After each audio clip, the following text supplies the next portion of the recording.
Olá, meus irmãos, minhas irmãs. É uma enorme alegria para mim revê-los através do estudo da Palavra de Deus. Eu gostaria, antes de iniciarmos essas considerações, de convidá-los para uma palavra de oração.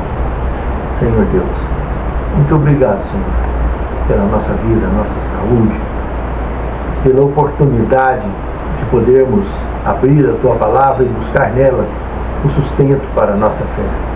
Nos capacite, Senhor, a compreensão do tema. Nos fortaleça e nos abençoe para que tenhamos condições de praticar e de ensinar aquilo que aprenderemos de Ti na Tua Palavra neste momento. Santifica-nos a Tua Palavra, porque a Tua Palavra é a verdade. Te pedimos agradecidos em nome de Jesus. Amém. Testemunhando de Cristo.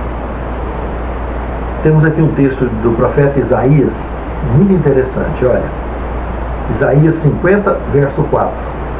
O Senhor soberano me deu suas palavras de sabedoria, para que eu saiba consolar os cansados. Todas as manhãs Ele me acorda e abre o meu entendimento para ouvi-lo. Muito interessante, bacana, né? Sabe, irmãos, para testemunhar de Cristo, nós precisamos aprender a nos relacionarmos.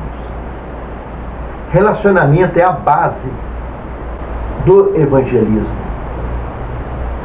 Se nós não sabemos nos relacionar uns com os outros, com as pessoas que nós vemos e convivemos, como saberemos nos relacionar com Deus? Já parou para pensar nisso? O Senhor, nós passamos a senti-lo em nós, na nossa vida, quando começamos a nos conectarmos com Ele. Mas isso é algo que vem fruto das nossas experiências do dia a dia, que envolve relacionamento com as pessoas que nos cercam. Sendo assim, o relacionamento, saber se relacionar, é a base. O relacionamento, irmãos, é uma arte que exige muita perícia.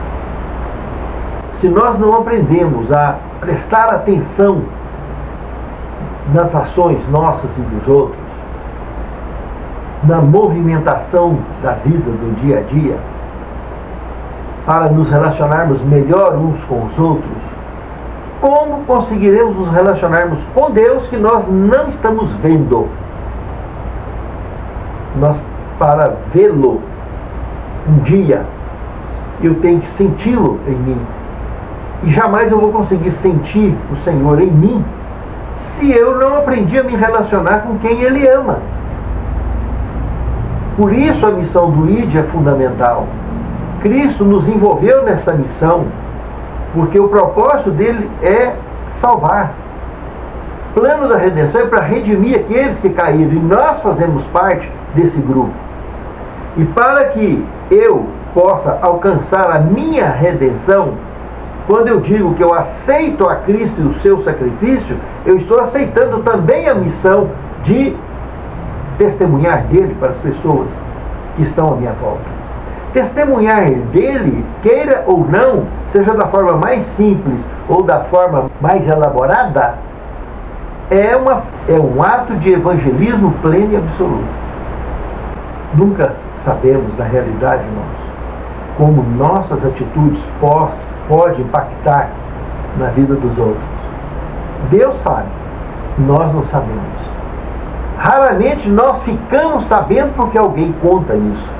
Quando se converte, conta como isso aconteceu. Mas o mais comum é que Deus sempre sabe e nós quase nunca sabemos como a nossa vida impacta na vida de outros, como o nosso testemunho impacta na vida de outros. No segundo tema, transbordando do coração. Irmãos, a missão do ID, a grande comissão, que temos relatado em Mateus 28, de 18 a 20, para que isso aconteça, para que alcancemos essas pessoas e possamos cumprir com essa missão que Jesus nos deu, nós precisamos de entender, como já comentamos anteriormente, sobre a questão do relacionamento. Mas para que o relacionamento seja uma base sólida, ela precisa estar fundamentada no amor, o amor cristão. O amor cristão, irmãos, é um perfume que exala espontaneamente no testemunho, nas ações, na forma de falar e de agir de todo aquele que de fato é um filho e servo do Deus Altíssimo. Exala. Ele é uma pessoa amável, ele é uma pessoa simpática, jamais ele vai ser visto como um desmancha-rodinha. Já viu aqueles camaradas que você chega numa festinha de família ou dos amigos, que aonde ele chega ele desmancha a rodinha? Na igreja tem muito desmancha-rodinha. Aquelas pessoas antipáticas, aquelas pessoas complicadas. Pois é, desmancha-rodinha é problema. Porque ele não cumpre a missão dele nem com ele mesmo, quanto menos com os outros. Né? Porque ele trabalha na contramão da missão do líder. Nós precisamos de entender isso. Embora os discípulos não tenham frequentado escolas rabínicas, nós temos muito a aprender com eles. Aqueles 12 apóstolos têm muito a nos ensinar. Esses que se fundamentaram em Atos dos Apóstolos. Lembra lá em Atos capítulo 4, verso 20, quando Pedro e João diz que nós não podemos deixar de falar do que nós temos visto e ouvido? No capítulo 4, também no verso 13, afirma claramente que eles estão assim porque eles estiveram com Jesus, conviveram com Ele. E eu e você continuamos essa convivência, mesmo de forma espiritual, conectados com o reino, conectados com a palavra. E isso é inevitável, porque nós nos tornamos pessoas cheias do poder do Espírito Santo para continuar essa missão apostólica de ir a todo povo, tribo e língua no mundo ao nosso redor. Porque o Espírito Santo nos dá palavras poderosas, convincentes, incontestáveis, que ao bater diante de qualquer obstáculo, ela o silencia, deixa mudo.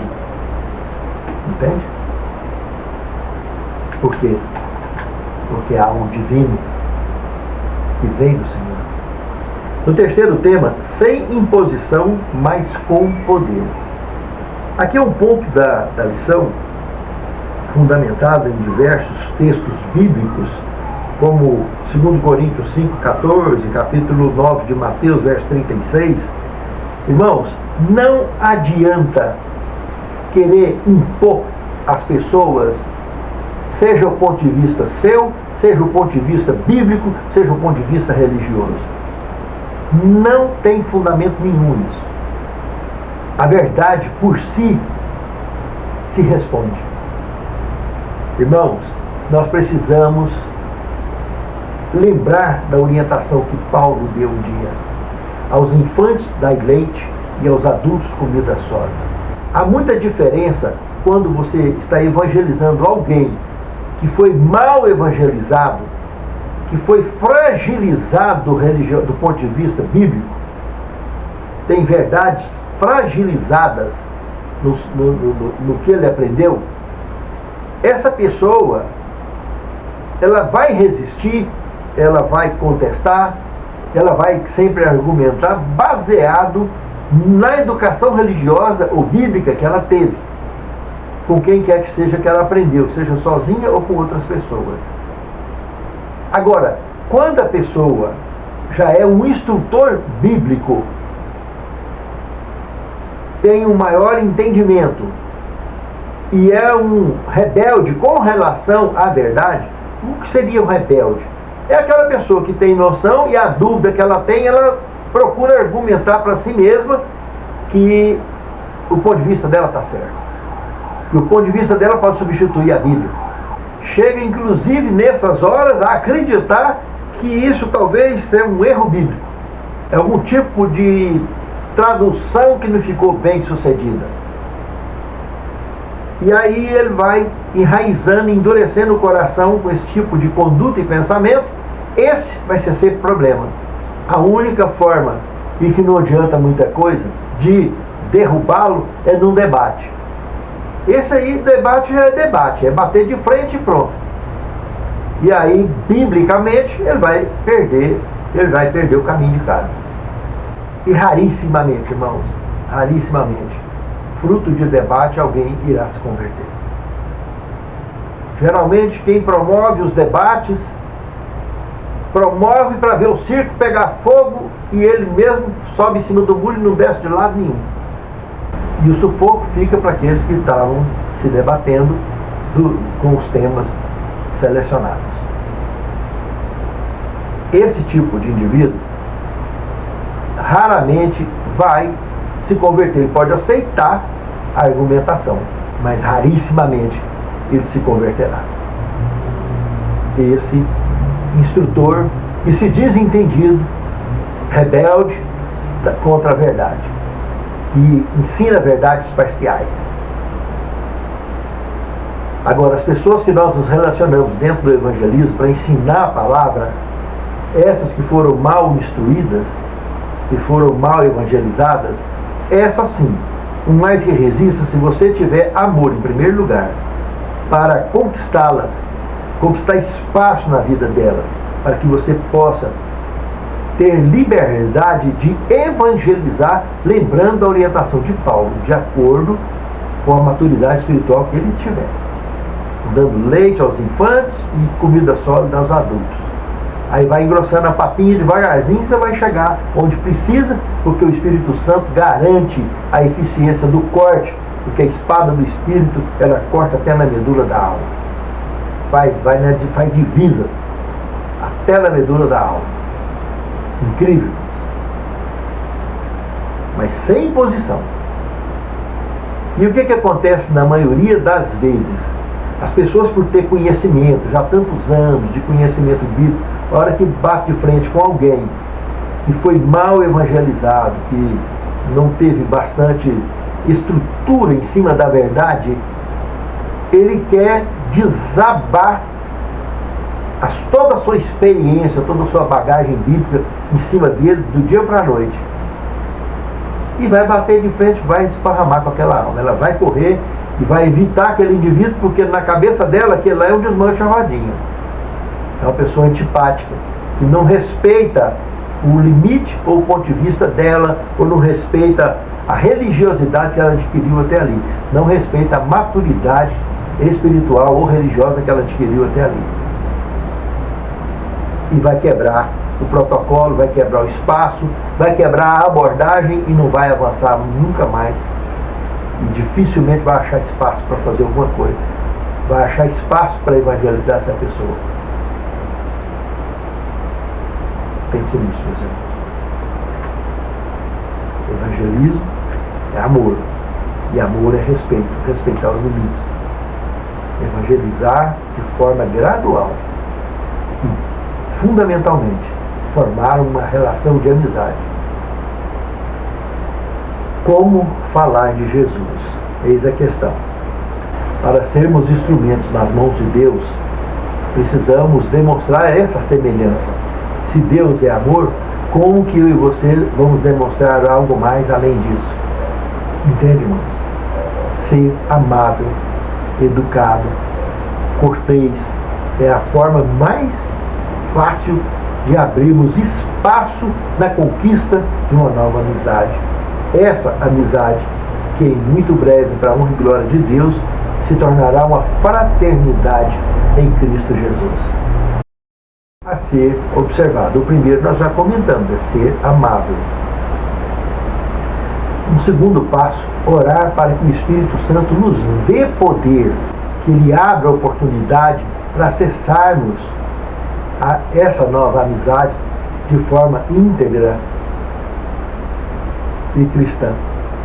O terceiro ponto é, nesta oração, pedir também ao Espírito Santo que nos abençoe com uma abordagem feliz, segura, sólida, com gentileza e amabilidade.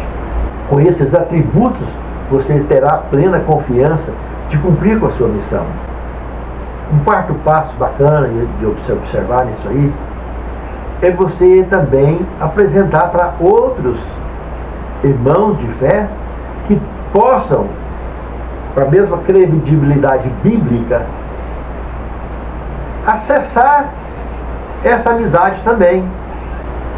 Um quinto passo, você orar para que o coração dessa pessoa atingida pelo Espírito Santo possa expor as suas verdadeiras necessidades e questionamentos, para que você tenha sabedoria bíblica para colocar e trazer o que Isaías tem comentado, consolo a esses corações, porque a verdade consola. E passos mais ousados e maduros de avanço nessa relação evangelística acontecerá espontaneamente, como essas pessoas serem conduzidas a um relacionamento mais sólido, passando pela mudança de exército, se tornando uma nova criatura. E aí, mais do que nunca, por último, haverá uma percepção de uma moldagem de caráter. Tanto aquele que se tornou nova criatura passará a prestar atenção em você, que o evangelizou, como ele estará observando ele também nessa transformação bacana. E ambos trilhando juntos na mesma altura em direção à Canaã celestial. Quinto tema: um filho que se afastou. Irmão, aqui dói. Dói do ponto de vista literal, você ter educado um filho ou uma filha em cima da verdade pura e cristalina da palavra de Deus, e você amanhã perceber ela tomar outro rumo, deixar de seguir aquele caminho que ela foi educada, ou que ele foi educado e cresceu nele, e tomar outros caminhos. Alguns chegam a se confortar com menos informação bíblica, ou com religiões fragilizadas com relação à verdade, e acha que está tudo certo, porque ela determinou assim, de achar que aquilo que ela aprendeu não foi tão bem aproveitado. Usou alguma coisa e condenou outras. Eu digo, por que condenou outras? Porque ela mudou de caminho. Ela deixou de polir um diamante para polir um cascalho, e acha que está bom. Ainda que seja um cristal, acha que está bom. Mas nem tudo que reluz é ouro, né, meus irmãos? E dói para o pai ou para a mãe perceber esse tipo de situação. Dói também quando olhamos para um filho na fé, que fez da mesma forma. E o Senhor? O Senhor sempre, tanto olhando para o filho literal, nosso, como olhando para o filho na fé, porque de Deus, ambos é a mesma coisa. E de toda forma sente a tristeza no coração de perceber que ela foi estruturada num porta-joias de diamante e hoje está no porta-joias de cristal, ou está no porta-joias de cascalho, e outros que estão fora, estão trabalhando, está aí no meio da areia, nem cascalho tem, só pó. Entende, irmão? É complicado isso aí, e dói sempre, não é fácil. Nós temos uma parábola do filho pródigo na Bíblia. O pródigo, a palavra filho pródigo, ele é sempre sincero, porque pródigo é aquele que volta. Ele vai com o coração apertado, ele deixa com o coração apertado, comete a apostasia de todo jeito, mas ele está sempre focado na volta. E quando arrocha, aí ele não abre mão, ele volta mesmo, porque ele é sincero. Agora, o rebelde, esse não volta. Ele cria argumentos e situações para justificar cada vez mais que o que ele fez está certo, que o que ele está fazendo está certo. E a rebeldia aumenta o coração, vira uma pedra. E aí, o que dá? Não tem volta. Quando é assim, não tem volta. E dói no coração de Deus. Dói no coração dos pais, sejam dos filhos literais ou dos filhos da fé. Mas o Senhor não desiste de ninguém. Ele sempre irá nos buscar. No sexto tema, eu os farei voltar. Baseado em Zacarias, capítulo 10, verso de 1 a 12, irmãos, nós podemos perceber que o Senhor, com relação ao seu povo, ele trabalha o tempo todo, sempre trabalhou no sentido de trazê-los de volta ao foco da salvação, ao foco da conexão de fato com a verdade absoluta da palavra de Deus e principalmente com Deus. Ele sempre fez isso e ele não desiste de ninguém, porque Deus é amor. E isso serve para nós como missionários também. Olha o que diz um texto de Ciência do Bom Viver, na página 300. O mais forte argumento em favor do Evangelho é um cristão que sabe amar e é amável. Viu só? É uma forma de nos identificarmos com o Senhor, que somos realmente feitos à imagem e semelhança de Deus, que soubermos amar e sermos amáveis. E isso é uma forma de conquista poderosa de quebrar os corações e fazê-los voltar. Que o Espírito Santo é conosco e será com eles também. Sétimo tema, ágape, o amor de Deus, o verdadeiro. Aquele amor incontestável, aquele amor absoluto. Temos aqui um texto de Parábolas de Jesus, na página 226, que diz o seguinte: qualquer que seja a fé, ninguém tem verdadeiro amor a Deus se não manifestar amor desinteressado pelo seu irmão. Mas nunca poderemos possuir esse espírito apenas tentando amar os outros. O que é necessário é o amor de Cristo no coração. Quando o eu está imerso em Cristo, o amor brota espontaneamente. Santo Deus. E esse amor poderoso possa exalar em nossa alma, exalar em nosso testemunho, em nossa conduta, em nossos pensamentos e na nossa forma de falar e viver. Capacita-nos a andar com retidão nos teus caminhos e sermos missionários com êxito, que levem a tua palavra e ela não volte vazia. Te suplicamos e te agradecemos com o perdão de nossos pecados, em nome de Jesus. Amém.